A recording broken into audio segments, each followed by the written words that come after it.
The Chauvin trial continues as everybody who reads the news takes exactly what they want out of it. So we'll break down a few different points of view on the news and see what's going on with that. In other news, Biden's Homeland Security considers finishing the wall. Bet you never thought you'd hear that. Tom Cotton believes that we have an under-incarceration problem in this country, and I agree. We should incarcerate exactly one more Tom Cotton in this country. And the Arkansas Senate has turned around and come back and said, okay, well, we're going to override your veto, and our word is law. Well, quite literally it is. It's going to be all this and more. Hey, hey, hey, do you trust the plan yet? I'm Jay Edgar, and this is Contemporary.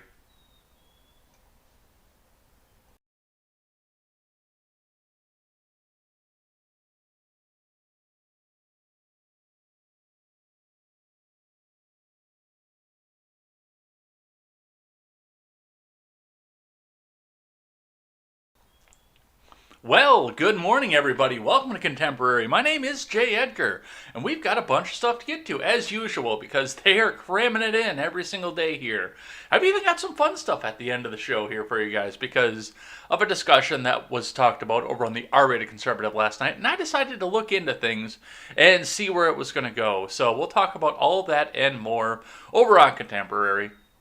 But before we get started, make sure that you head on over and bookmark freedomscoop.com. We are getting ready to reveal our brand new website coming up on April 17th for the 24-hour charity stream, where we will see all kinds of great guests, including the wonderful Styx Hexenhammer, bright and early in the morning. So looking forward to getting that started. Looking forward to seeing everyone over there. And once again, these luscious locks go away at $2,500. I don't know if we're going to make it there or not, but Elaine seems pretty confident that we're going to get there. So we will see, but we definitely would love to see you there for that day. It's going to be awesome. It's going to be a great time. And everybody except for the Freckles and Brit Show, because of previous commitments, will be participating on that day. So you can also check out the Daily Ignoramus, the Breakdown with Birkenhoff, the R-Rated Conservative, the Generational Gap, but not the Freckles and Brit Show.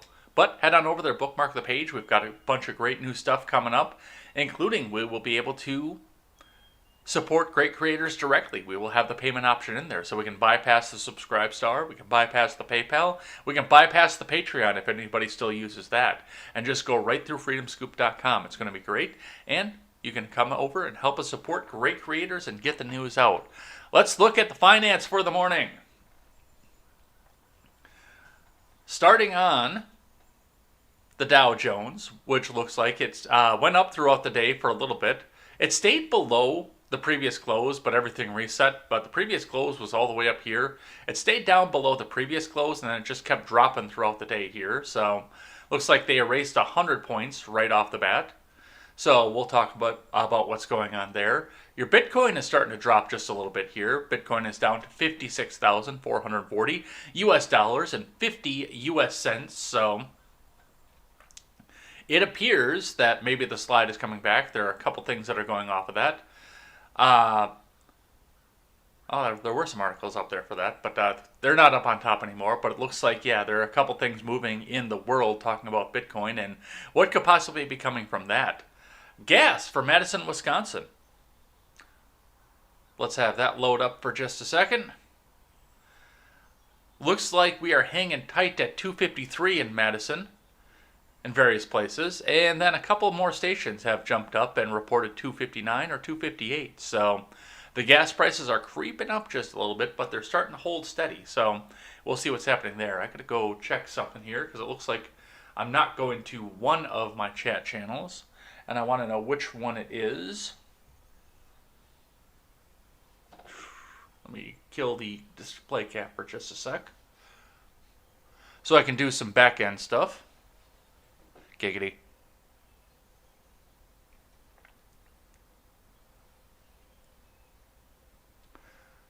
Well, it shows everything is on, so that's good at least. But it's not connecting to one of the chats, so we'll figure out which one it is. And then we'll get into Investors Business Daily for the day. On-air production, the best thing in the world. All right, let's see what IBD has to say for the morning. Dow Jones Futures market rally holds gains as Square, Chipotle flash buy signals. Tesla faces key test from Ed Carson. Dow Jones Futures tilted lower Wednesday morning along with S&P 500 futures and NASDAQ futures. The stock market rally took a breather on Tuesday, edging lower after strong gains over the past few sessions. Royal Caribbean, Carnival, and Norwegian Cruise Line rallied late on a Bloomberg report that the CDC recommended that cruises could resume this summer with certain restrictions, as cruise lines threatened to relocate ships from the U.S. That followed reports indicating that cruise line operators wouldn't have to require vaccinations for travelers. Well, that'll be fun, because everybody else is saying, thou shalt have the vax if thou wants to use our services. And they came out and said, no, cruise lines, you're good. You got beat up the fuck enough. Carnival, NCLH, and RCL stock rose 2 to 4% early Wednesday, adding to gains Tuesday and over the past several sessions. All three stocks are approaching possible buy points. Carnival earnings are due Wednesday morning. Yeah, I can't imagine that's going to be good news after the last year. Microsoft, Facebook, and Google parent Alphabet continued to hold in a buy range on Tuesday after Monday's breakouts. Micron Technology, Square, Sea Limited, Chipotle Mexican Grill, and Yeti Holdings all flashed buy signals, at least intraday. Tesla is hitting resistance after a recent run, but Tesla stock and other highly valued growth names are showing signs of life. Yeah, I bet you people are going back to the Yeti thing. I bet you people are starting to buy their coffee cups because they're going to work more and more. And once again, I haven't missed a single day of work, but everyone else has. Microsoft and Google are on the IBD leaderboard. Google stock is on Swing Trader. Microsoft is on the IBD long-term leaders. Yeti is on the IBD 50 list. Google and Micron stock are on the Big Cap 20. On the futures, Dow futures fell slightly versus fair value. S&P 500 futures and NASDAQ 100 futures edged lower. The Bitcoin price fell back below 56,000. The economic boom could easily run into 2023, wrote J.P. Morgan Chase CEO Jamie Dimon in his annual letter to shareholders. He cited vaccines fueling a post-pandemic recovery and massive deficit spending. Remember, overnight action in Dow futures and elsewhere doesn't necessarily translate into actual trading in the next regular stock market session. Now, what Jamie Dimon is saying is actually true. It very easily could run into 2023 if you really want to call this a boom. If I'm seeing 100 points one way or 100 points the next day, back and forth. I wouldn't call that a boom. I would just kind of call that slow and steady wins the race. And come on, man, and it's going up, don't you see? But all of that will depend on what happens with this infrastructure bill and what happens with the taxes that come back out of that. Because if you hammer the corporations on taxes, first and foremost, the corporations don't pay the taxes. You do, because they will pass that on into the price of their goods and services. So you pay those taxes. Furthermore, if this stuff gets too expensive, you can't hire as many people because not as many people are going to be buying the stuff. Or you can always ship it overseas, especially if it's going to be cheaper to import that shit than it is to make it here. And then if nobody else has anything to buy, there's a lot of things that could go wrong in this boom that Jamie Dimon has to say. But yeah, I don't see it going anywhere good. But we'll see what happens off of it. Let's see what CNBC has to say. Dow falls nearly 100 points from a record high. S&P 500 breaks a 3-day winning streak. From Yoon Lee. U.S. stocks fell from record levels on Tuesday as the recent rally driven by signs of strong economic rebound took a pause. The Dow Jones Industrial Average dipped 96.95 points or 0.3% to 33,430.24. The S&P 500 fell 0.1% to 4073.94, pressured by tech and healthcare. The broad equity benchmark fell for the first time in 4 days. The tech-heavy NASDAQ composite inched 0.1% lower to 13,698.38. The blue chip Dow and the S&P 500 both closed at record highs in the previous session.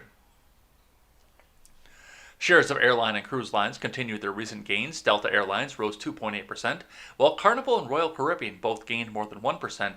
Norwegian jumped 4.6%, and that's going to hold your Dow up because that's an industrial, so that's going to hold those guys up for a little while. But we'll see what happens with the tech and the inflation. Those are both big things that are going to be doing this. Like, I just went back and looked at the list that Seawall made me. It's up on the bookmark bar up here for the new computer that's going to be coming up here, and he built it at $600, and when we went back and looked at it, it was already up to $720, and that was just over a month.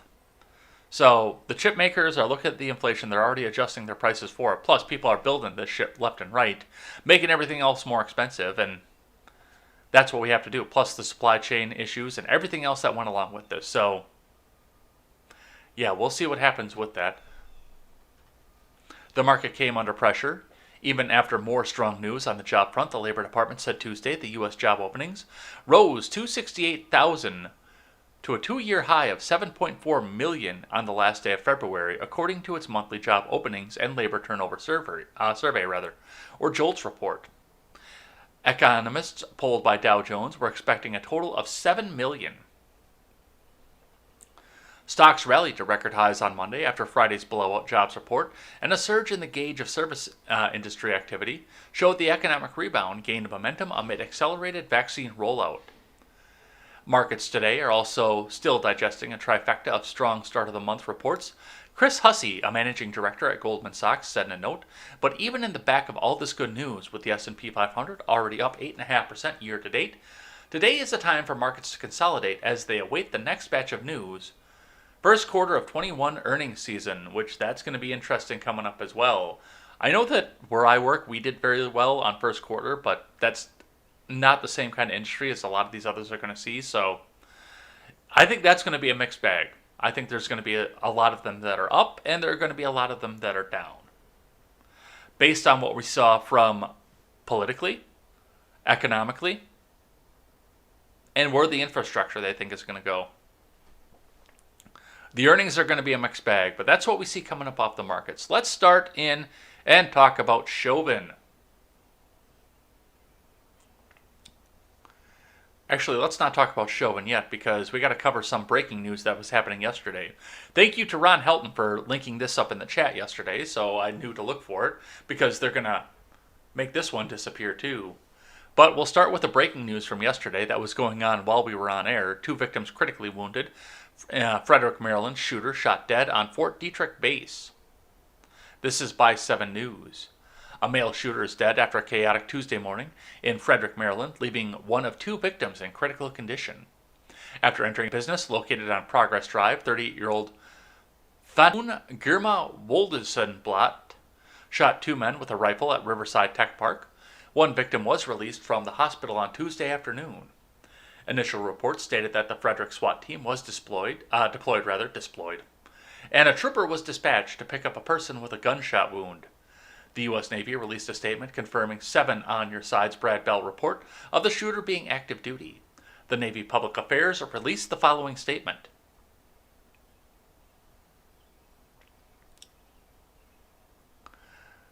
The U.S. Navy can confirm there was an active shooter incident at Fort Detrick, Maryland, involving U.S. Navy sailors. The shooter, a Navy hospital corpsman, is deceased. We will continue to update with additional details as the situation evolves. Police said the initial shooting was at a warehouse rented by Naval Medical Research Center, Biological Defense Research Directorate, to store research supplies and equipment. The business, Nicolock Paving Stones, released a statement saying the shooting did not occur inside their business. Instead, the business said the shooting happened within the industrial park where the Nicolock facility is located. Nicolock Paving Stones released security footage of that moment to 7 News, where you can see the man run into the office with blood on his clothing. That moment happens about 4 minutes into the video. But, and once again, this is one that we've actually got to bring up here easily, because this goes along with Boulder. This goes along with the car crash from D.C. This goes along with the Capitol attack, which is also in D.C. And a slew of other shootings that we didn't hear about coming back up off of this. And the orange one too. Because Fantahun Gurma Woldesenbet. I mean, they're not releasing pictures of the guy, but that doesn't sound like a white Christian Trump supporter, does it?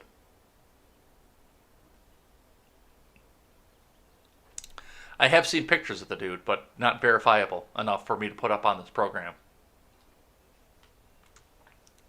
Yeah, that does not sound like a white dude.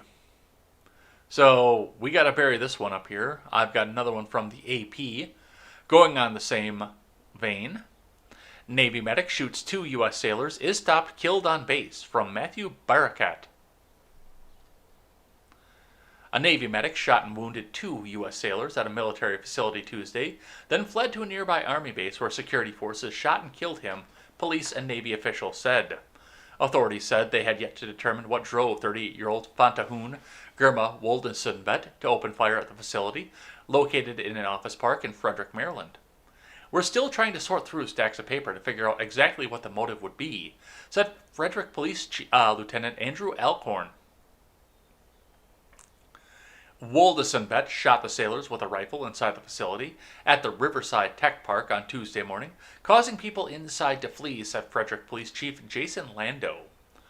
Woldesenbet, a Navy medic assigned to Fort Detrick, but whom lived in town, then drove to the base, where gate guards who had been given advance notice told him to pull over for a search, said Brigadier General Michael J. Talley. But Woldesenbet immediately sped off, making it about a half-mile into the installation before he was stopped at a parking lot by the base's police force.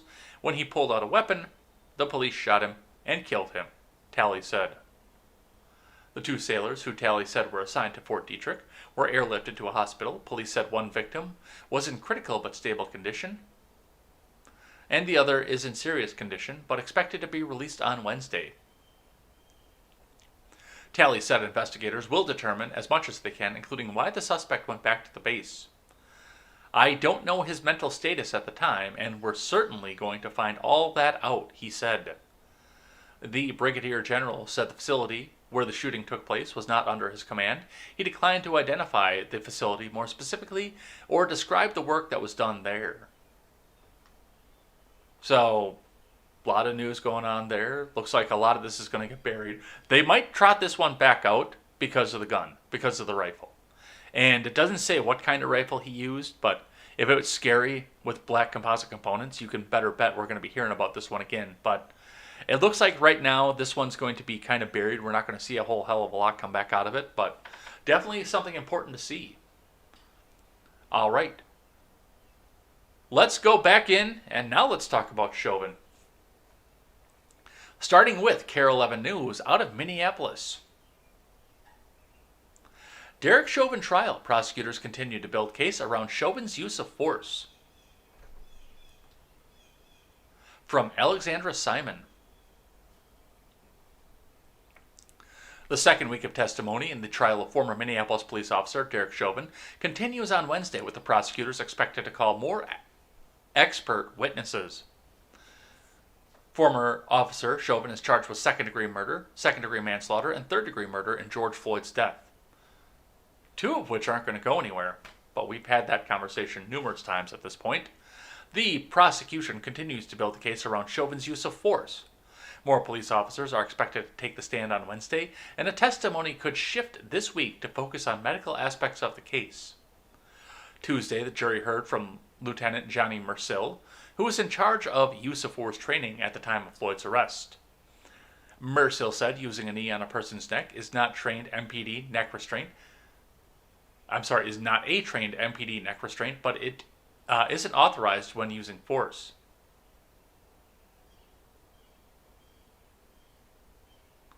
Well, that sentence doesn't make sense, because if it's not a trained MPD restraint, then it obviously wouldn't be authorized either. He confirmed that once a person is handcuffed and under control, the technique would no longer be authorized. Mersil said it's possible Chauvin was drawing on the other training about using his weight to gain control, but said officers are trained to avoid the neck. During cross-examination, defense attorney Eric Nelson asked Mercil if he ever told officers during training that if a person can talk, they can breathe. "It's been said, yes," Mercil said. Officer Nicole McKenzie also testified Tuesday, saying officers are trained to provide CPR immediately once a pulse cannot be found. She agreed with the defense that a crowd of bystanders could make it hard to administer CPR. The state also brought in its first expert witness from outside the city of Minneapolis. Tuesday, LAPD Sergeant Jody Steger. Steger said that after watching the video showing Chauvin's restraint of Floyd, "My opinion was that the force was excessive." Sergeant Steger will continue his testimony on Wednesday.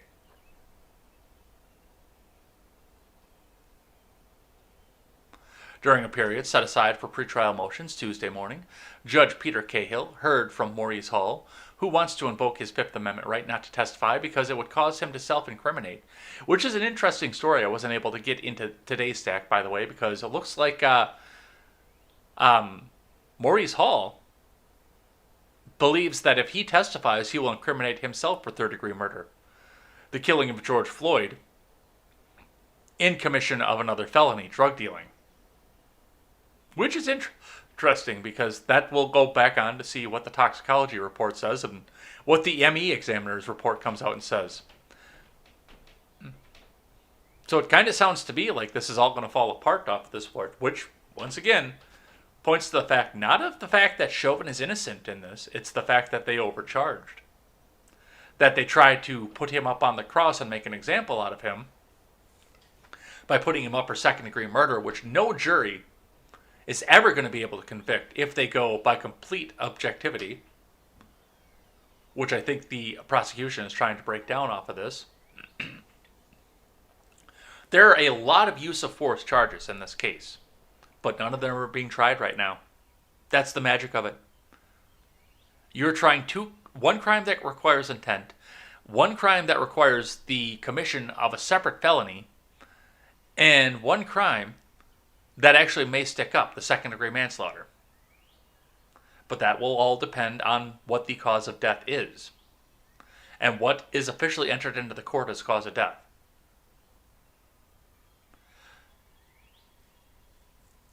That last one is 50-50.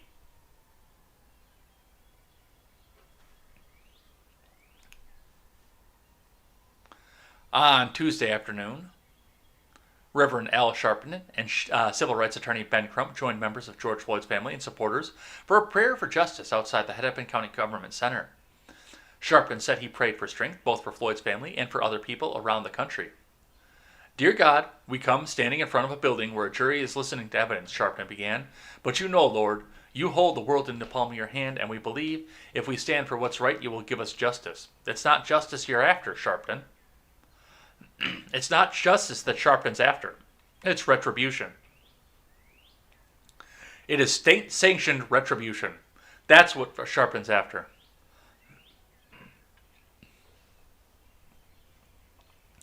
But they're going to continue to come out and try to tell you that this is all about justice. So, that's what we're seeing coming back up off of that. Let's grab one here from the Associated Press. Police official, Chauvin trained to avoid neck pressure. From Amy Forliti, Steve Karnowski, and Tammy Weber. Minneapolis police are taught to restrain combative suspects with a knee on the back of shoulders if necessary, but are told to stay away from the neck when possible. A department use of force instructor testified Tuesday at former officer Derek Chauvin's murder trial. Lieutenant Johnny Mercil became the latest member of Minneapolis force to take the stand as part of an effort by prosecutors to dismantle the argument that Chauvin was doing what he was trained to do when he put his knee on George Floyd's neck last May. Several experienced officers, including the police chief himself, have testified that Floyd should not have been kept pinned on the pavement for close to 9.5 minutes by prosecutors, reckoning as the black man lay face down, his hands cuffed behind his back. According to testimony, the record submitted Tuesday, Chauvin took a 40-hour course in 2016 on how to recognize people in crisis, including those suffering mental problems or the effects of drug use, and how to use de-escalation techniques to calm them down. Sergeant Kerr Yang, the Minneapolis police official in charge of crisis intervention training, said officers are taught to slow things down and reevaluate and reassess. Records show Chauvin also underwent training in the use of force in 2018. Mercil said those who attended were taught that the sanctity of life is a cornerstone of departmental policy, that officers must use at least the least amount of force required to get a suspect to comply. Under cross-examination by Chauvin attorney Eric Nelson, Mercil testified that officers are trained in some situations to use their knee across a suspect's back or shoulder and employ their body weight to maintain control. But, Mercil added, we tell officers to stay away from the neck when possible. Nelson has argued that the now fired white officer did exactly... Why did they keep... They've got to keep putting skin color into this. Did exactly what he had been trained to do over his 19-year career, and that he has suggested that the illegal drugs in Floyd's system and his underlying health conditions are what killed him, not Chauvin's knee. In fact, Nelson sought to point out moments in the video footage where he said Chauvin's knee did not appear to be on Floyd's neck. Nelson showed Mercil several images taken from the officer's body camera videos, asking after each one whether it showed Chauvin's knee appearing to rest more on Floyd's back, shoulder, or shoulder blades than directly on Floyd's neck. Mercil often agreed. Nelson acknowledged the images were difficult to make out. They were taken at different moments during the Floyd arrest, starting about 4 minutes after he was first pinned to the ground, according to timestamps on the images. And that right there, with the manslaughter charge, like I said, one requires intent and one requires the commission of a felony, so those two are gone. That throws reasonable doubt on top of that, on top of the one that might stick. So that gives me more of a 75% walk, 25% go to jail. In other testimony, Jody Steger, a Los Angeles Police Department surgeon, serving as a prosecution use of force expert, said officers were justified in using force while Floyd was resisting their efforts to put him in a squad car, but once he was on the ground and stopped resisting, at that point the officers should have slowed down or stopped their force as well.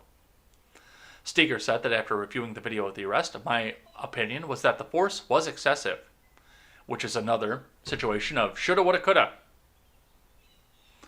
Chauvin, 45, is charged with murder and manslaughter in Floyd's death on May 25th. Floyd, 46, was arrested outside a neighborhood market after being accused of trying to pass a counterfeit $20 bill. A panicky-sounding Floyd writhed and claimed to be claustrophobic as the police tried to put him in the squad car. Oh, look! That little detail came back up. So, once again, I'm 75% sure that he's going to walk on this one. Not because he should, but because the prosecution tried to go way too far on this one for political points. Let's see, what else do I have from this one? We've got some more for this one. I got one from ABC News. Many of Derek Chauvin's law enforcement colleagues disagree with how he restrained George Floyd. Here's how they have testified. They have testified of, "Please, I've got a family to feed. Don't burn down my city." This is from Julia Jacobo. Law enforcement colleagues of former Minneapolis police officer Derek Chauvin largely have disagreed with the actions he took to restrain George Floyd. Several current and former members of law enforcement have testified in the trial of Chauvin, who faces charges of manslaughter, second-degree murder, and third-degree murder in Floyd's death. Here's what they've said so far. Chauvin's supervisor, knees can be used as a restraint only until the subject is handcuffed and under control. Sergeant David Plager, now retired, has been Chauvin's supervisor since 2008 and was working as his supervisor the night of May 25th, the day Floyd died. Plager was first notified of the incident from 911 dispatcher Jenna Scurry, who testified on day one of the trial that she called him after sensing that something was wrong while watching the incident unfold on a fixed police camera. After Plager spoke to Scurry, he called Chauvin on his cell phone. "I was going to call you and have you come out to our scene here," Chauvin is heard saying to Plager in footage from his body camera, played in court. "We just had to hold the guy down. He was going crazy. He wouldn't go in the back of the squad." Chauvin then turned his body camera off, which Plager testified is allowed by department policy at that point because it was a private conversation. When Plager arrived on the scene, he is seen in his own body camera footage, telling Chauvin to gather the witnesses, to which Chauvin replied that he would try, but the witnesses were hostile. Plager testified that he, Chauvin, and former officer Tao Thao, the officer on the scene who monitored the bystanders, went to the hospital. It wasn't until former officers were notified that Floyd had died that Plager began asking Chauvin more questions and learned that he had restrained Floyd by kneeling on his neck. Chauvin did not say how long he kept Floyd in that position. Plager said the department policy did allow officers to use a knee to restrain the subject, but only until that subject is handcuffed and under control. And I do have to question that too, because with the amount of drugs that they found, and once again, we go back to the point that nobody knew. They knew that the guy was erratic, that there was something wrong, that nobody knew what was going on with the guy. They didn't know about the fentanyl, they didn't know about the oxy, and they didn't know about the health condition. All that they knew was this guy was all sorts of fucked up, was going crazy when they tried to put him in the car, and he was big, and there were a lot of people around.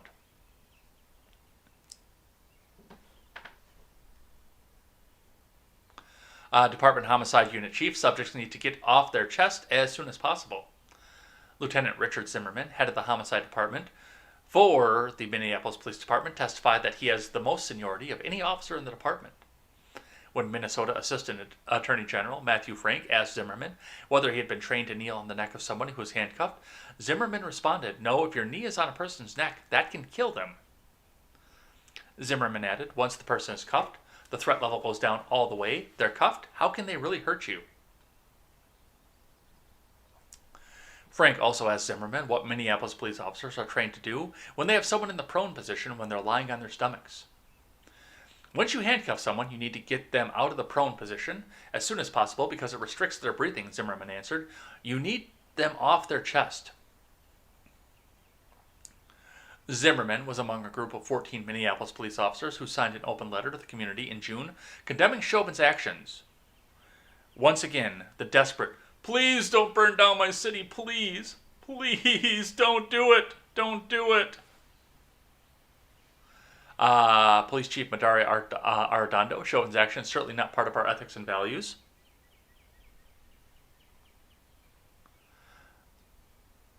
Minneapolis Police Chief Madaria Arredondo testified that it was close to midnight on May 25th when one of his deputy chiefs alerted him that Floyd had died. Prosecutor Steve Schleicher pressed Arredondo on whether Chauvin's actions followed department policies. Arredondo replied that applying that level of force administered to a person in the prone position and handcuffed behind their backs is in no way, shape, or form part of department policy. It's not part of our training, and it's certainly not part of our ethics and values, Arredondo said. Inspector Katie Blackwell, Chauvin used an improvised position on Floyd. Minneapolis Police Department Inspector Katie Blackwell, who was in charge of training at the time of Floyd's death, testified that she's known Chauvin for 20 years and even selected him to be a field training officer at one point. When Schleicher showed Blackwell a still from the video taken by a witness, Darnella Frazier, in which Chauvin is seen kneeling on Floyd's neck, he asked whether it was training technique taught by the department when she was overseeing that unit. "It is not," Blackwell responded. When Schleicher asked why not, Blackwell noted it was an improvised position. So, and we go along with that. There's a lot more of this, and, the title of the article said that the blue wall of silence is collapsing around Chauvin, which, on that, it's good because, the government should be held to account to the people. I understand your brotherhood, your camaraderie, and everything else like that, but you are an agent of the government at that point. However, on this, once again, you are not showing me the required aspects that I need to see to call this a murder or even manslaughter at this point. I don't see intent. I still don't see intent. But we'll see what's happening there. A couple more here. Then we get to move on to other topics. From Politico. Angry black man is now Chauvin's defense strategy. From Braxton Booker.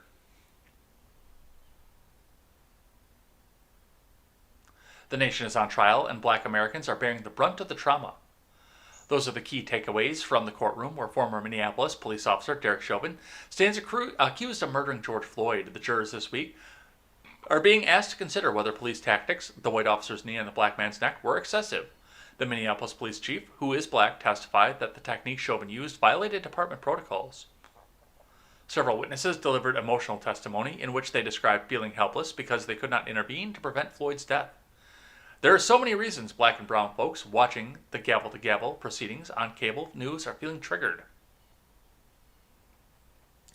Yeah, this is an op-ed, so I don't know how far I want to go into this, but this is kind of falling apart around Chauvin if they were charging him for excessive use of force or something to that level. But once again, we are looking murder with intent, murder in the commission of a separate felony, and manslaughter in the second degree, which will depend on cause of death. All right, so I'm going to move off, and I'm going to do this last one here because I thought this one was important. This is, I believe, an op-ed too, but one that I think that we need to look at. From MEAWW, BLM activist Mayacles warns all hell will break loose if Derek Chauvin is not given the maximum sentence.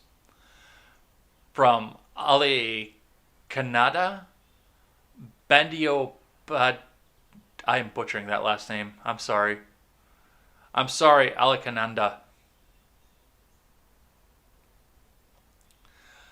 Mayacles' internet presence is booming as she dons many hats. TikToker, model, and Black Lives Matter activist. Recently, however, Eccles made headlines when a TikTok video she posted saw her warning audience about the consequences of former Minneapolis cop Derek Chauvin not getting the maximum sentence for the death of George Floyd. Floyd died on May 25th with bystanders video showing him on the ground and Chauvin pressing his knee on Floyd's neck for almost 9 minutes. It's what sparked the giant wave of protest against police brutality and culminated in the more brutality, violence, arrests, and riots. Now, Eccles has warned that if Chauvin gets away with murder of Floyd, people shouldn't be surprised when buildings go up in flames. I believe... Oh, that's Kelly Campagna, too. Warrior Woman. We follow each other. Let's see if we can play this. If George Floyd's murderer is not sentenced, just know that all hell is going to break loose. Don't be surprised when buildings are on fire. Just saying.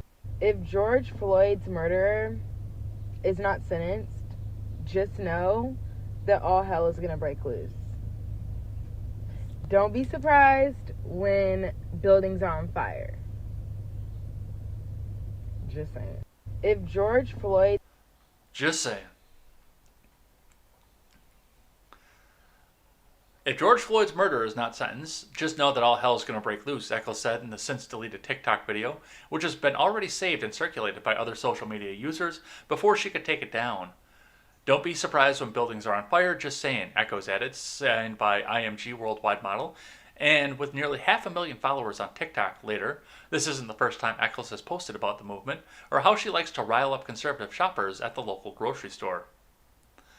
My new favorite guilty pleasure is going to the grocery store with this mask on, she starts by saying in the video.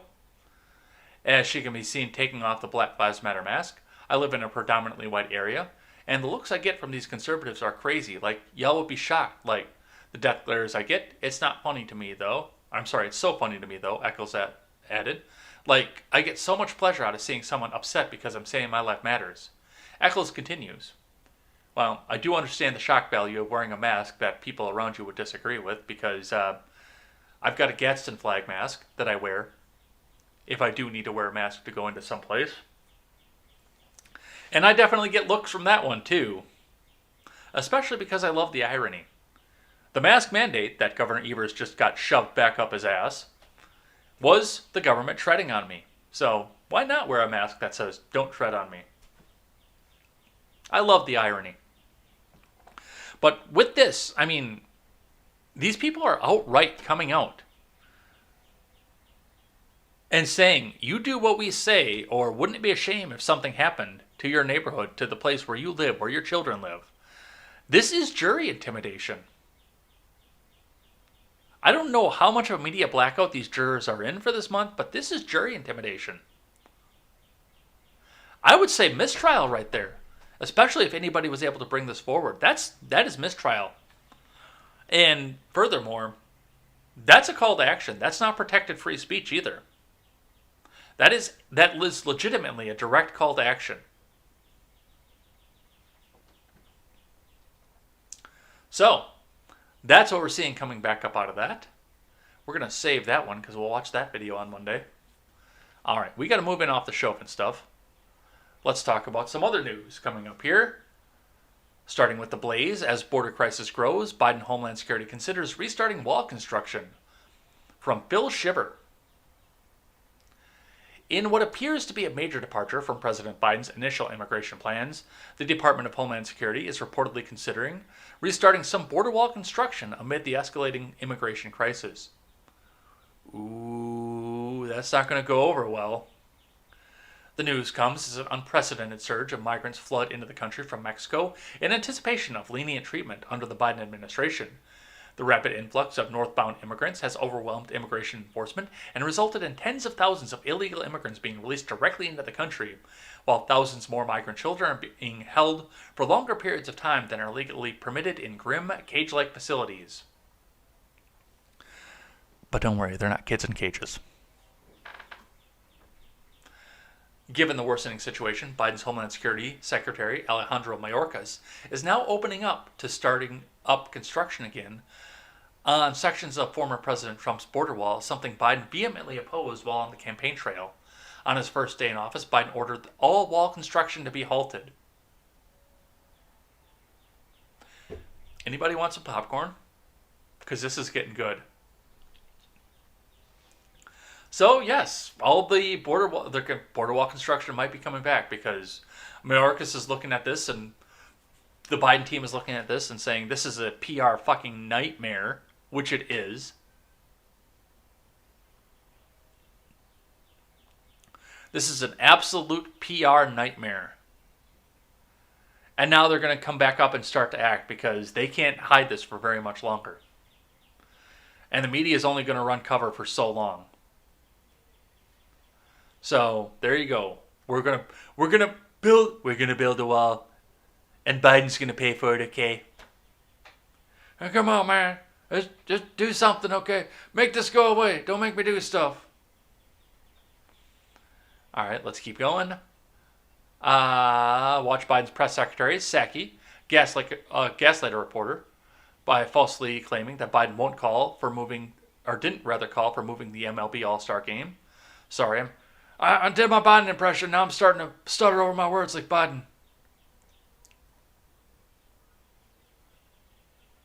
So he was not dictating for what Major League Baseball should do, that they should, dictating they should move the All-Star Game. That was their decision. They made that decision. And as he stated earlier, he certainly supports that. So he does support the decision to move the game? Well, he supports them being able to make the decision and respond to what their players' asks are, given many of them are impacted, of course, by these laws. So, Mr. President, what do you think about the possibility that baseball decides to move their All-Star Game out of Atlanta because of this political issue? I think today's professional athletes are acting incredibly responsibly. I would strongly support them doing that. People look to them. They're leaders. The very people who are victimized the most are the people who are the leaders in these various sports. And it's just not right. So he was not dictating. He was not dictating, though, except when he was dictating. Thought you guys would enjoy that one. Let's talk about Tom Cotton. Tom Cotton tweets out, "We have a major under-incarceration problem in America, and it's only getting worse." Tom Cotton, you and I agree on something. We do have a major under-incarceration problem in this America. We need to have exactly one more Tom Cotton incarcerated in this country. That will solve a lot of problems in this country. If we incarcerate exactly one more Tom Cotton, then we will see a lot of things come back up. And I'm here for the ratio of this. 11.6 thousand comments, 7.8 thousand retweets versus 2.4 thousand likes. Good. Good. Let them get fucking roasted for this. And I've actually got the article that goes along with this. And we'll check on that. But I want to check on the Daily Wire and see what they have to say about this one. So, from the Daily Wire, Tom Cotton says we have a major under-incarceration problem, sparks huge backlash. From Ian Howarth. Senator Tom Cotton is facing severe backlash online after he shared a CNN article on the rise of significant crime alongside the tweet, "We have a major under-incarceration problem in America, and it's only getting worse." The CNN article, titled "The U.S. Saw Significant Crime Rise Across Major Cities in 2020, and It's Not Letting Up," explores the rise in crime rates last year. Major American cities saw a 33% increase in homicides last year as the pandemic swept across the country. Millions of people joined the protests against racial injustice and police brutality, and the economy collapsed under the weight of the pandemic, a crime surge that has continued into the first quarter of the year, the report reads. 63 of the 66 largest police jurisdictions saw increases in at least one category of violent crime in 2020, which include homicide, rape, robbery, and aggravated assault, according to a report produced by Major Cities Chiefs Association. Baltimore City, Baltimore County, and Raleigh, North Carolina did not report increases in any of the violent crime categories, the report adds. In a section titled, "There's a Perfect Storm of Factors," CNN reported that experts point to a perfect storm of factors. We're going to read this article, so I'm going to hold off on this. Critics responded to Cotton's reference in the article, specifically his references to the shutdown of the criminal justice systems, with the Arkansas senator trending on Twitter. Chris Hahn responded with, "Tell Tom Cotton the only under-incarceration problem we have is that the leaders and enablers of the seditious..." Oh, Jesus fucking Christ. And of course they went there. Of course Chris Hahn went there. It wasn't a sedition, you asshole. Have not been held accountable. They will be. Many of his colleagues should be concerned. The Palmer Report tweeted, "Tom Cotton is correct. There are a whole lot of Republican politicians who aren't in prison but need to be." Because of course they did. Because it's the fucking Palmer Report. Scott Dworkin added, "The only under-incarcerated in America are GOP traitors like Tom Cotton, who should be in prison right now." Eliza Orlins, a recent Manhattan DA candidate, tweeted, "Tom Cotton has bad opinions and is a bad person."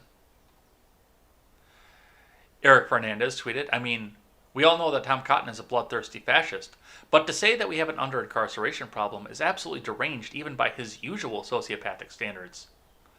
And that right there is the point that I want to get to. You know, I look at, Eliza Orlins and Dworkin and the Palmer Report saying, "Well, everybody who votes Democrat needs to be in prison forever. Consecration camp for life." No, you're just feeding into the same fucking hysteria and frenzy that Tom Cotton's putting into. We don't have a major under-incarceration problem in this country. You don't seek out to incarcerate people. You dangle that over their head as the stick, saying, if you do this, then you go to prison. But that shouldn't be your goal, is to put people in prison. You're not Kamala Harris, Tom Cotton. We have a vice president who is famous for doing just that, over-incarcerating people. Your goal should not be out to incarcerate people.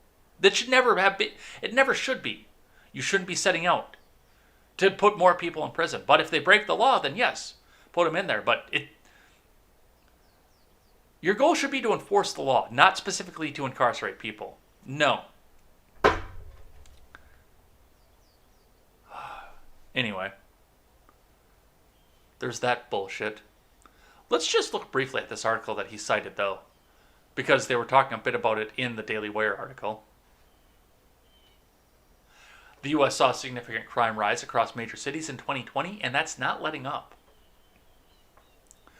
Major American cities saw a 33% increase in homicides last year as the pandemic swept across the country.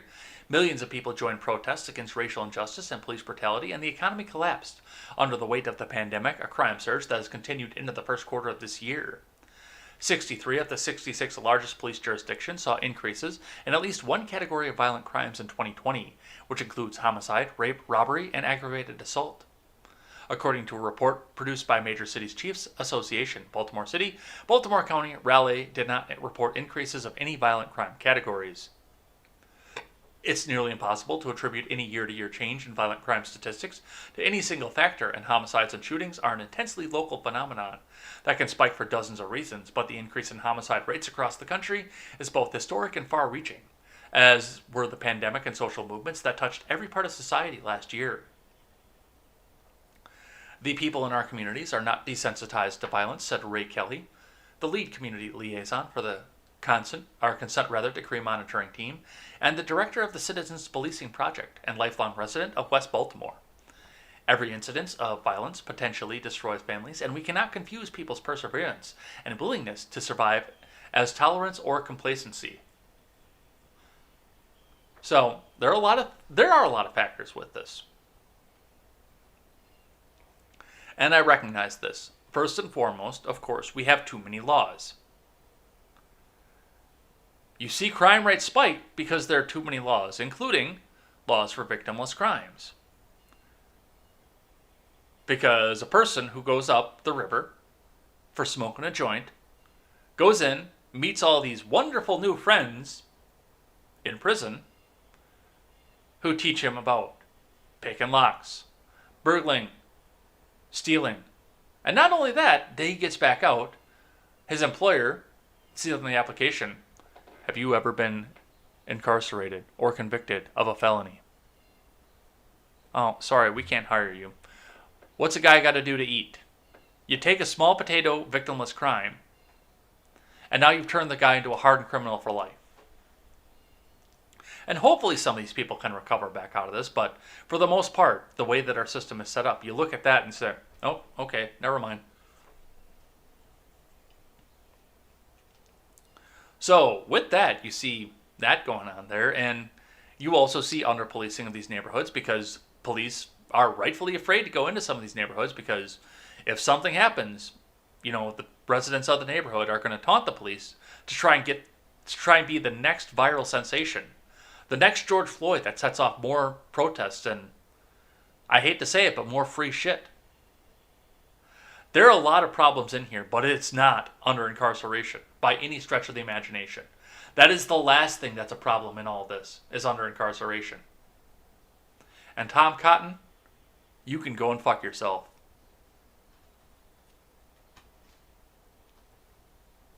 All right, let's go on to some good news here because that kind of sucked. From News Channel 11, WJHL11.com, Tennessee State Leadership, vaccine passports not to be required. From Bianca Marais, nationwide questions about the potential for a COVID-19 vaccine passport are surfacing, but Tennessee leadership Tuesday showed their opposition to such a mandate. Tennessee Governor Bill Lee Tuesday morning took to social media to oppose any kind of legislation calling for a vaccine passport mandate. That's 3. That is 3 right there. Now, Bill Lee has not come as far as DeSantis and the Texas guy. I can't think of his name right now. I can see his face, but I cannot think of his name. It's on the tip of my tongue. Greg Abbott, that's it. He hasn't gone as far as DeSantis and Abbott, and saying, well, you can't even request a vaccine passport in my state. Saying that to the private industries. He hasn't said that, but he has said that if the state tries to mandate this, then he will say, fuck you, we're not doing this shit here.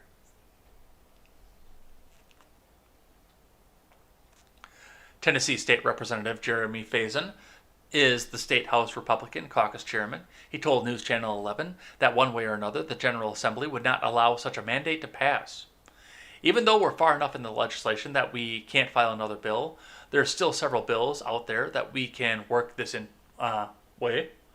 So whether we fix this legislatively or executively, it's the right thing to do, and I think you're going to see us do it, Faison explained.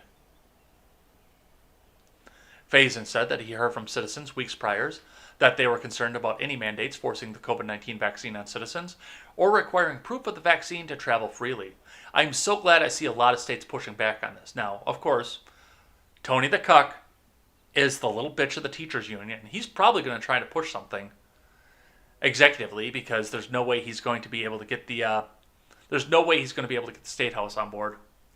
There is no way the Assembly's going to do anything in his favor. So he's probably going to try to do it by, well, I got a pen and a phone, and I'm going to do this, but he's going to get laughed at in this state, too. I promise you. So I'm glad to see a lot of people are pushing back on this, because this was some major mark of the beast shit. If you want stuff like that, go and move to New York. Because apparently, the majority of people in the state of New York want that. And I know people in New York that don't. But that's what we're seeing back up out of Tennessee. Let's grab one from the Hill. Pfizer CEO says Trump told him vaccine will help me with the election. From Joseph Choi. In other news, the sky is fucking blue. Pfizer CEO Albert Bourla says in an interview set to run on Friday that former President Trump told him before last year's election that a coronavirus vaccine could help his chances. On clips from the Carlos Watson show provided in advance exclusively to The Hill, Bourla says that Trump would call to encourage him to get the vaccine out quickly, but emphasized that he never pressed me to do something that would be inappropriate with a vaccine. In the few times that he was telling me that we need to do it fast, first he would say, we need to do it quickly, okay, people are dying. And then also, he would add, of course, it will help me also in the election, but people is the important thing. So, clickbait headline to say that all Trump cared about was re-election. He doesn't care about people at all. And here we sit. And yes, everybody knew that it would help in re-election. This is such non-news. I thought you guys would enjoy hearing about it. But this is Jerk Off 101. All right, let's keep going.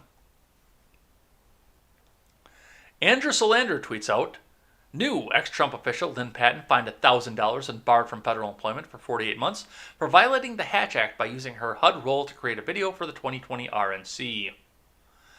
This is the official statement from the Office of Special Counsel. U.S. Office of Special Counsel today announced a settlement agreement reached with Lynn Patton, a former Trump admin political appointee who served as Region 2 Administrator for the U.S. Department of Housing and Urban Development from 2017 to earlier this year. As part of the agreement, Patton admitted to violating the Hatch Act by using her official position to produce a video about housing conditions for the Republican National Convention. This is such fucking small potatoes bullshit. This is absolute small potatoes bullshit that has no place in a news story, but they're going to come back out here because this is going to be the next thing, is that everybody in the Trump White House was a criminal. See? Look, Hatch Act. Look, criminal. Meanwhile, we see Hatch Act violations left and right from the other side, and nobody pays attention to those. And I still remember, I don't know, all the way back to 3 or 4 years ago when nobody had ever heard of the Hatch Act.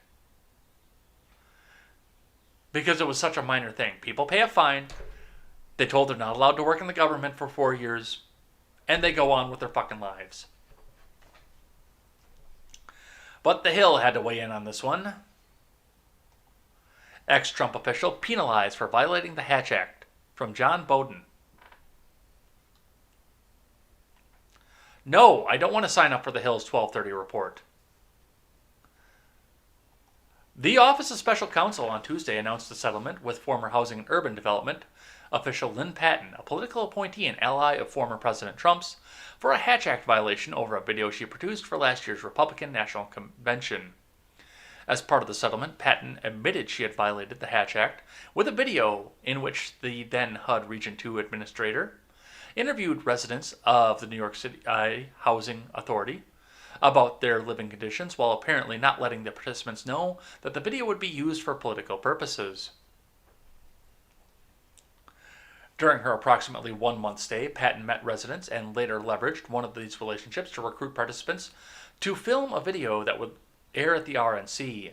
Patton wanted NYCHA residents to appear in the video to explain how their standard of living had improved under the Trump administration, the OSC said in a news release. And yes, I will agree with the Hatch Act violation because that definitely is. She used her office in an official capacity to do so. But we see candidates left and right do the same thing.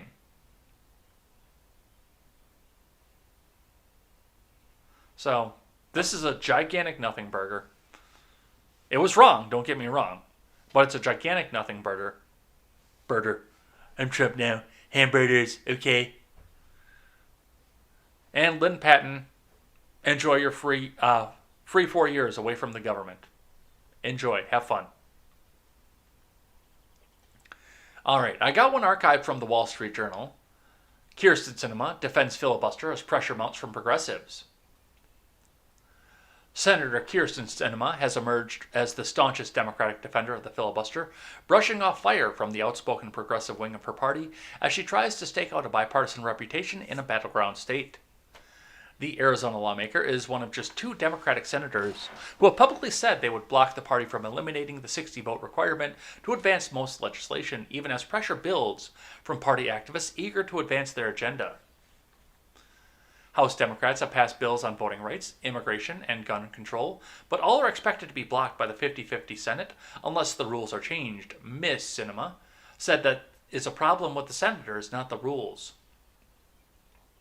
When you have a place that's broken and not working, and many would say that's the Senate today, I don't think the solution is to erode the rules, she said in an interview after 2 constituent events in Phoenix. I think the solution is for senators to change their behavior and begin to work together, which is what the country wants us to do. I like Kyrsten Sinema. I actually kind of do. I know a lot of people were pissed when she won in Arizona and that she was going to be the progressive that destroyed the country, but, you know, I kind of enjoy Kyrsten Sinema, at least for the floor show. And she's right on the money on this one, too.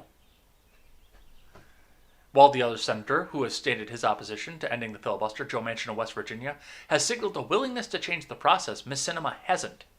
In the interview, Ms. Sinema said that she didn't want to talk about hypotheticals such as bringing back the talking filibuster, where senators must be present and talking on the floor to block bills. That idea has been floated by President Biden and Mr. Manchin. Without the elimination of the filibuster, or at least changes, it will be difficult for Democrats to get the 10 Republican votes needed to move in many of their priorities. Ms. Sinema, the first Democrat to win a Senate race in Arizona in 30 years, probably because of shit like this, keeps a low profile with the media, while also cutting an offbeat image in the Senate, where she is known for message shirts and the colorful wig she donned during the pandemic when she wasn't able to go to the salon. She recently presided over the Senate in a bright pink shirt that said, "Dangerous creature." As a congresswoman, she taught bipartisan spin class in the House gym, where she fought over music with then House Speaker Paul Ryan. So, a lot of stuff going on with this, but I kind of like Kyrsten Sinema at this point. I was wary of where she was going to go with all this stuff, and she's absolutely right. And I said right from the beginning, on the 60-vote threshold for the filibuster, if your shitty agenda is so shitty that you have to cram it down your opposition's throat, rather than try to sell it to them, it's easier to catch flies with honey than vinegar, that kind of thing. If you have to cram it down their throat instead of selling it to them, then it's not worth the American people's time. Which is one of the things that the filibuster represents. Forcing people to sell the agenda rather than jamming it down your throat just because we have a simple majority. Trying to get the other side on your side. Deliberating. compromising, maybe backing off some of the radical legislation of it. And if something does have to be legislated, tone it down a little bit so everyone can be on board.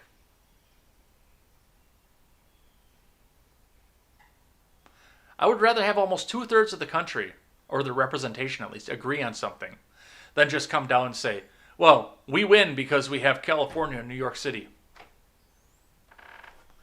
So, good on her. Absolutely.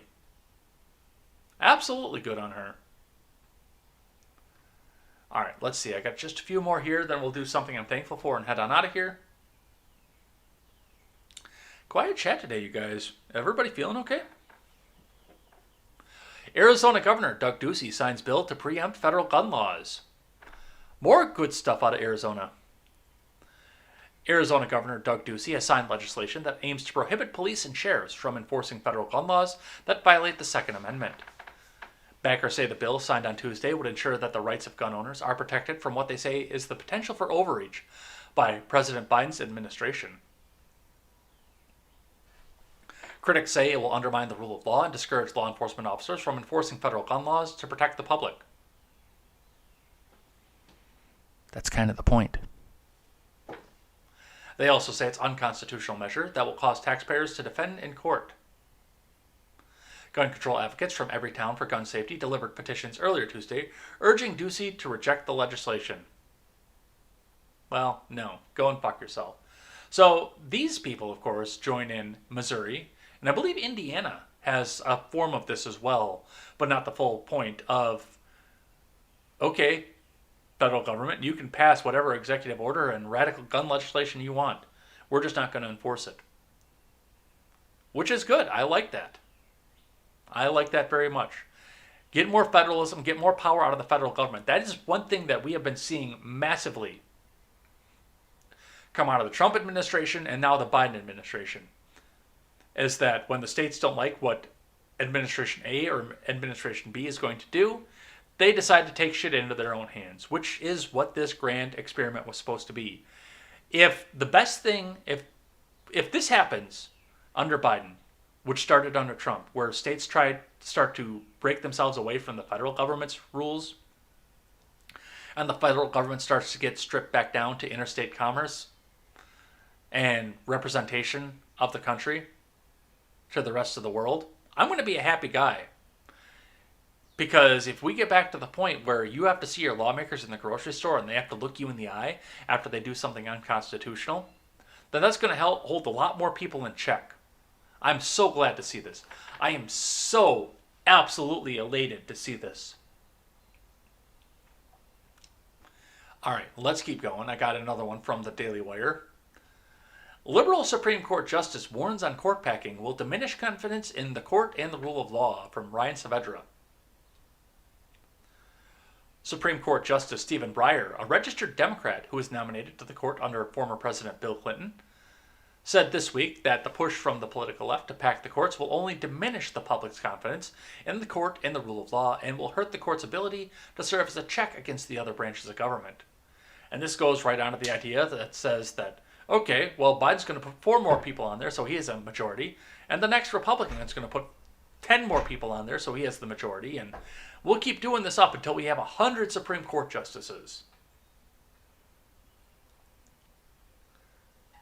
Breyer, who made the comments on Tuesday in prepared remarks for a speech at Harvard Law, is one of the court's 3 consistently liberal judges.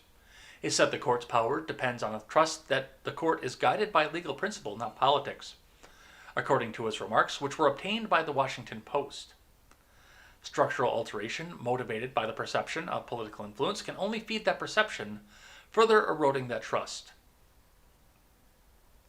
Breyer reportedly said that the purpose of his lecture was to make those who initial instincts may favor important structural or other similar institutional changes, such as forms of court packing, think long and hard before embodying those changes in law.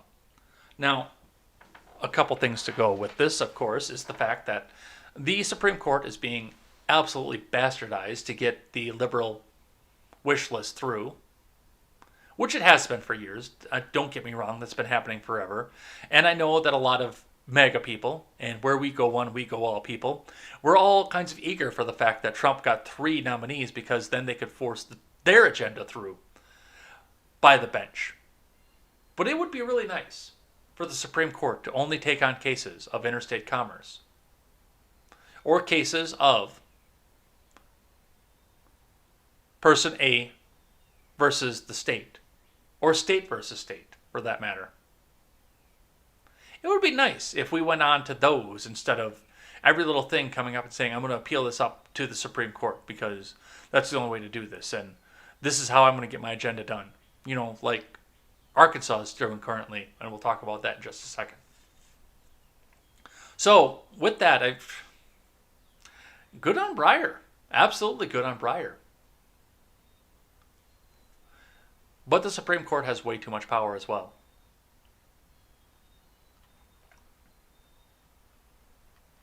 All right. Speaking of Arkansas, we got to talk about this one because we've talked about it every day this week. Arkansas legislature votes to override governor's trans youth bill veto. So they said it was going to happen, and it happened. This is from TVH 11 CBS. Both the Arkansas House and Senate have voted to override Governor Hutchinson's veto to a bill banning transition health care to the trans youth of the state. House Bill 1570 bans health treatments for transgender youth in Arkansas regardless of parental consent. Both votes in the Senate and House were overwhelmingly in favor of overriding the governor's veto.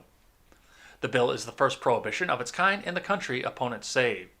Hutchinson explained that the reasoning behind vetoing House Bill 1570, saying it was a government overreach into a difficult health care question. He also called the proposed law a product of a cultural war in America.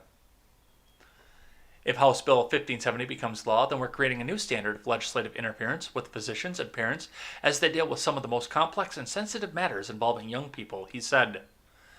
And yes, the government should stay out of this, but on the other side of that, now, the bill that they're doing, 1570, does go in with saying they ban it regardless of parental consent.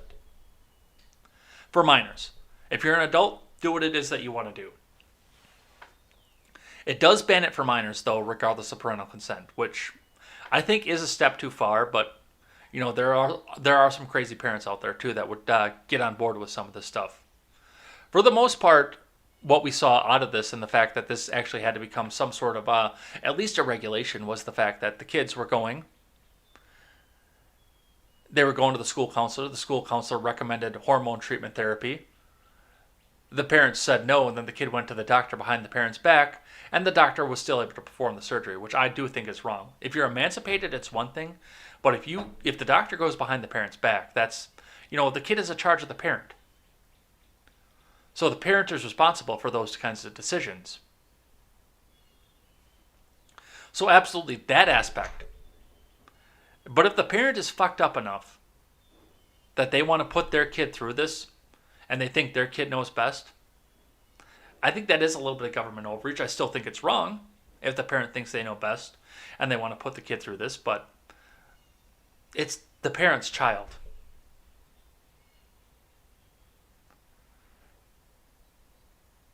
We should have more of a shame for the parents at that point. But this is what's happening in Arkansas, and I bet you this one goes to the Supreme Court at some point in the next 5 years. So that's what we'll see for that.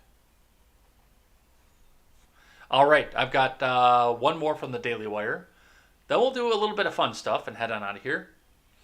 This is an op-ed from Ian Howarth, going back and talking about the Hill op-ed that we talked about yesterday. Imagine thinking soaring black gun ownership is a bad thing. Pretty racist, right? On Monday, The Hill published a piece titled "Gun Ownership Among Black Americans is Soaring." The first line read, "In times of uncertainty, people want to be able to have the means to defend themselves," a law professor said. When the outlet published the piece, they shared the link on Twitter, accompanied by an image which appeared to show an armed black militia group. Yes, they want to scare the suburban white moms. The article covers an array of cherry-picked topics surrounding the supposed plague of white violence.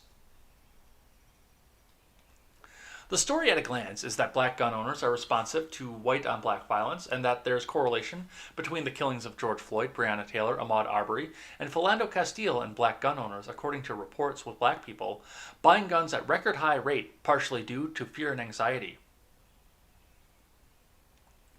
Black people owning guns have gone up 58.2% according to the National Shooting Sports Foundation, and gun groups like Not Fucking Around Coalition consist of armed social justice advocates who demand justice for Floyd and Taylor, visibly strapped with handguns, the Hill added.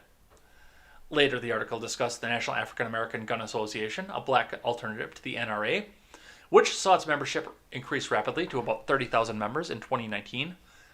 Following Philando Castile's death, the organization, which has been in business since 2015, has 75 chapters nationwide.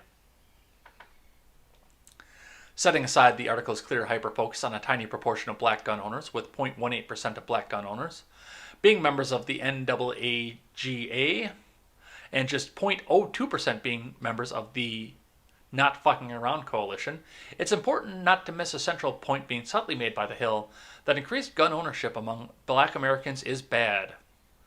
The reasons the article's focusing on minority groups like the NAAGA and the NFAC is that they exist in opposition to something, more specifically something that the legacy media also opposes, the broad generalized issue of white violence and systemic racism. Therefore, the Hill slyly takes a broad increase in black gun ownership, which may be in part motivated by the threat of white protesters or white violence, whether real or otherwise, and removes all other considerations. The implied conclusion: black gun ownership is only increasing because of white supremacy, and if it weren't for white supremacy, they wouldn't be buying guns. No. And like I said yesterday when we read this op-ed, more and more people should be buying guns. Everybody should have a bunch of guns.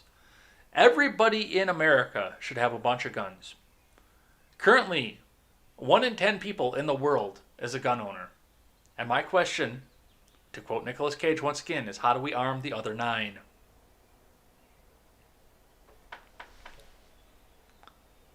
But yes, you can see the subtle undertones. Big black banner, changing America. Black gun ownership is going up. And look, it's the Not Fucking Around Coalition and this militant group. And I missed the picture yesterday when we talked about it as well, but yeah, there it is. When they put this out there, you see the black militia group. That's with the scary black rifle too. What do you think that's going to do to Soccer Mom America when they do something like this? Well, I know what it's going to do. But that's what we see for that. All right. A little bit of maritime news for you guys. 2 Aframax tankers ran aground in the Suez Canal. 2 Aframax tankers and ballast ran aground while transiting the Suez Canal near the 132-kilometer mark, about to enter the Great Bitter Lake in northbound convoy, reported GAC.com. GAC didn't identify the tankers, but according to tracks, these 2 grounded ships are identified as Rumford and Minerva Nike, from Italy and Greece, respectively. Rumford ran aground first at 10:10 local time. Minerva Nike ran aground later. She was sailing in 22 ships convoy behind Rumford. Rumford was refloated at 13:20 local time, while Minerva Nike remained aground. According to track, as of 11:30, UTC Minerva Nike was refloated and already underway in Great Bitter Lake. Understood, both tankers didn't sustain damages, though it may not be the case with Rumford. She's moving in Great Bitter Lake at some 6.6 knots, surrounded by 3 tugs, probably under tow. Great. So Egypt, and you want to talk about let's widen up that canal. It might be time. Nah, let's not do anything like that. All right. And the last thing I want to cover today is something that the R-Rated Conservative brought up last night, and I actually wanted to follow up a little bit on this because I am somewhat of a car guy myself. But GM has shares hit new record on plans for electric Chevy Silverado pickup. From Michael Wayland. This is from CNBC. Let's see. Do I have an author? Oh, I already read that. Michael Wayland. I had a Biden moment. Come on, man. Shares of General Motors closed at a new record Tuesday after the automaker confirmed plans to produce the all-electric Chevrolet Silverado pickup at an assembly plant for EVs that's under construction in Detroit. The automaker stock closed up 1.5% at $61.94 a share, setting a new closing record after hitting an intraday high of $63.44 earlier Tuesday. Both the closing and intraday prices were all-time records since the automaker emerged from bankruptcy at the tail end of the Great Recession and started publicly trading again in 2010. GM's market cap is $89.25 billion. The performance of GM stock this year, up roughly 50%, has been driven by a steady array of announcements related to electric vehicles. It's also validating the comments made last month by GM CEO Mary Barra. Wow. I can read. About the stock's future potential. I think as the market begins to see all the assets and resources General Motors brings this transformation, I think we're just at the beginning of where you'll see GM stock move, she said in an online discussion March 11th during the Economic Club of New York's Women's in Business event. Now, as far as the electric motors go, electric motors are super torquey, and this is something that the RRC brought up last night when he was talking about this. Electric motors are super torquey. As far as being able to pull like this, I don't know how it's going to be for driving around with something in tow.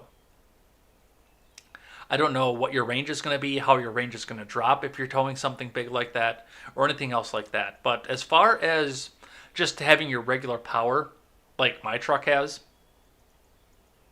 your electric motor can easily take care of that. They may not have the horsepower per se that the gas equivalency will have, but they will definitely have the torque. They'll definitely have the twisting power to go along with it, which is generally a good thing. If you full field your electric motor on your electric vehicle, you will take just about anything else gas powered off the line because that twisting power is available immediately, whereas the engine on the gas-powered vehicle has to rev up and go through several iterations of the transmission. So yes, it's going to have the power. That was something the RRC was concerned about. As far as battery capacity goes, I would be interested to see what the battery capacity is going to be for those. We have come a long way in battery technology since the first time I worked on a Prius back in 2007. We've come a massive way in battery technology since then. So it's possible that this could be a thing. I don't know how it'll tow. That's the only thing that I don't know is how this thing will tow and how reliable it'll be on towing. But, that's something that'll be time tested over and over again. We didn't know how diesel engines were going to be in a non-commercial vehicle until we started experimenting with it. And they weren't that great at the beginning. I don't know if you've ever driven a naturally aspirated Ford 7.3 non-turbo. But it was rough. Those things had no power. And the 6.8 was no better. And the one that came before the Duramax and GM, I can't remember what the displacement was on that. But yeah, the diesel engines that we had before, they weren't worth a shit. But the technology advanced, and now diesel engines have come so far that people buy them just to drive around in. Not necessarily because they tow a bunch of shit, just to drive around in. And they get clearly better gas mileage than their half-ton counterparts. They're expensive as shit, don't get me wrong, and that's the reason I don't have one, but they get way better fuel economy than their gas-powered half-ton counterparts. And can still tow your house down. So this may be a situation where the GM electric pickup is going to be a piece of shit for the first 10 years of its lifestyle. But we'll get the experimentation out there and get it there. But the other concern that the RRC had about this when he was bringing this up was the cost. Well, I looked at that, and I looked at the Hummer, which is already slated to come out at this point. It's going to come out as a 2024 model. So I found this old article from Motor Trend. Actually, it's not that old. I thought it was older than this, but no, this is actually just came out 2 days ago. So I found this article from Motor Trend to point out the fact that the H2 Hummer that's going to be coming out first, they've already got an MSRP for. And it's comparable to what an H2 Hummer is normally at this point. So here's why the $79,995 GMC Hummer EV SUV is a 2024 model. We knew the GMC Hummer EV SUV was coming a year after the GMC Hummer EV electric pickup truck, which is why we were confused to learn the pickup truck launches for the 2022 model year, but the companion SUV is a 2024 model. What gives? GM has been pushing this program hard, so any delay would be a setback. Hummer Chief Engineer Al Oppenheiser assured us there was no big delay or large gap between the two Hummer EV launches. Instead, the Hummer EV SUV trims will be available for the 2024 model year, while the Hummer EV pickup rolls out its trim level over the course of 3 model years. So that's why that's not coming right away. But I pulled this up because of the price. $80,000 for an H2 Hummer EV, which is not that. I actually think that might be a little bit less than the MSRP for the H2 that they had. I don't know if they make the H2 anymore, but that they used to have. That was an expensive SUV. So I don't think cost is going to be the driving factor off of this. I think that it's going to be comparably priced when the Silverado comes out. Now, of course, we do have to wait and see. And we do also have to point out the fact that, your trucks are getting massively more expensive as they go along as well. I mean, I paid $16,000 for my 2014 last year when it was 6 years old. And I'm guessing that was probably a $40,000 truck when it was new. I haven't seen the original sticker off that. But if I had to guess, in 2014, that was a $40,000 truck. So they're expensive. And mine's not even a fancy model. It's just an XLT. It's got a chrome package. Other than that, it's just an XLT.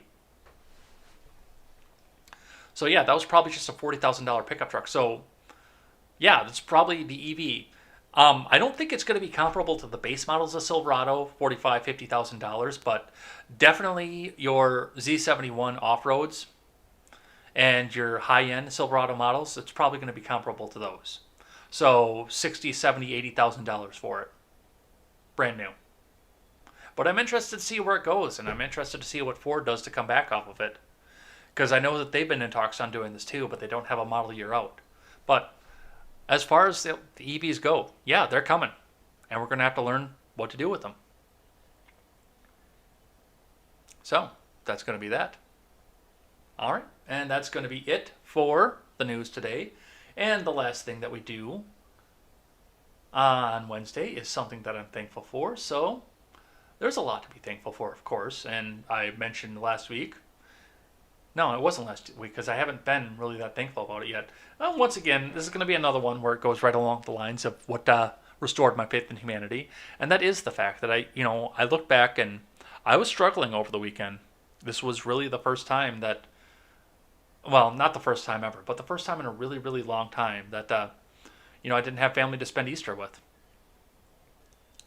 It was a struggle for me. Last year, I was able to spend it with a girlfriend. And usually, like for Christmas and Thanksgiving, I went to my mom and dad's. But, it's my mom and dad's anniversary that weekend as well. So they're going to do something special for that. And I'm happy to see them be able to do that. And my sister's family was with her in-laws. So, you really can't run up and be with them. And so many of my family has moved out of Kenosha at this point that it's almost impossible for me to go over there and find family as well on Easter. So, it was just me on Easter. And a lot of people actually reached out to me and made sure that I was doing okay, and I'm really thankful for that. When I started this channel, I was coming back out of a bad relationship, and I knew nobody. And I was in an area where I knew nobody. And I was just starting to come back out onto the Twitter scene. I was just starting to blow up a little bit at that point. The people were interested in reading my blog, were starting to follow. They were starting to share me out, and I was starting to gain a little bit of following off of there. But, I look back at this, and I've made friends. Around the country, I've made friends. And they're loyal. I have the most loyal people ever around me. And I'm really thankful for that.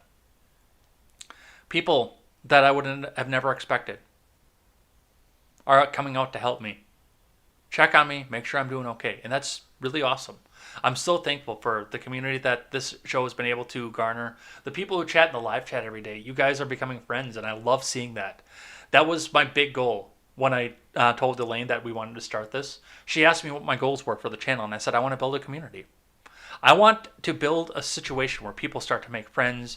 Maybe people in the Red Net Show community start to get married, start to meet each other, start to come and hang out. So that we start to see groups like that.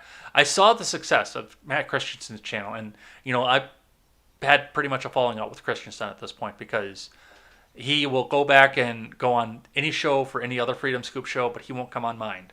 So I'm not giving him anything. I'm not giving him any views right now. So I've kind of weaned away from Christensen stuff. But all the same, I saw the successful thing that he built, and I want something like that. I want to see a community like this where everyone is out there looking out for each other. People are going in and checking on each other when, someone's not feeling the greatest, like they did for me on Easter. I'm thankful for that, and that's what I want to see for you guys as well. You guys rock, and I'm thankful for you, and that's going to be it. So let's throw some music on and head on out of here. Maybe if I hit the right music. There we go. All right, so thank you everybody who came and hung out throughout the day here. We had a lot to get to, and they're continuing to jam a bunch of shit into the news, so definitely something to see. But we will be back here tomorrow to see more Chauvin stuff and whatever else kind of bullshit they try to put in the news as well.